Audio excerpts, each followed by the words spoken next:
So hey everyone, welcome back to Code Arena, and today we're going to be learning how to make a features page in Figma. This is the features page, right? Basically this is the whole website design in Figma. If you want to make this whole website design in Figma, then the link of the full video is in the description. For now you have to make this features page, right? So let's get started and see what are the steps. So the step 1, firstly we're going to make this, which is why should you choose us, and then the description and then these rectangles, right? Duplicate this by clicking alt and write here why you should choose us. This is the final look, why you should choose us. Just keep it here and then let's see the difference. Font color code is same, family is same, font weight is same, just the font size is a little bit different, 70 pixels, right? Set the line height as auto, right?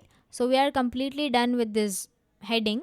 Now the subheading, just copy this by clicking alt and then go with the text that you have generated from ChatGPT, that text, and I'm gonna keep it like this.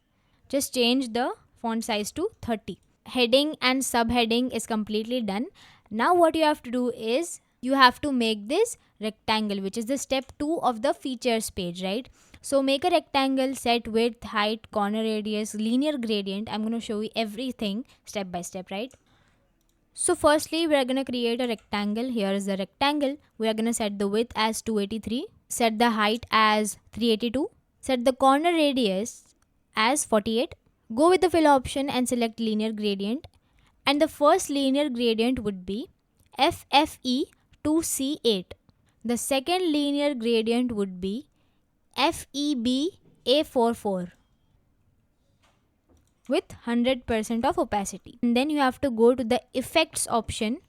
This is the effects, and go with the drop shadow option and then let the X be 0, let the Y be 10, blur would be 50, and the color code would be 594631 with 54% of opacity. So it is completely done. Now you can see the rectangle is like amazing. And now the image is from Free Pick, right? Which is a very good platform, right? So yeah, just duplicate these rectangles 1, 2 and 3 times, and then let's set it once again. Just go with the grid layout and set this rectangle here, keep this rectangle here, and then keep this rectangle here, and then this to here, right? So now these are the images, right? What you have to do is, first is the pineapple one, I'm gonna keep it here. The second one is this grapes one, I'm gonna keep it here. Third one is this watermelon one, I'm gonna keep it here. So we are completely done with this second part, right?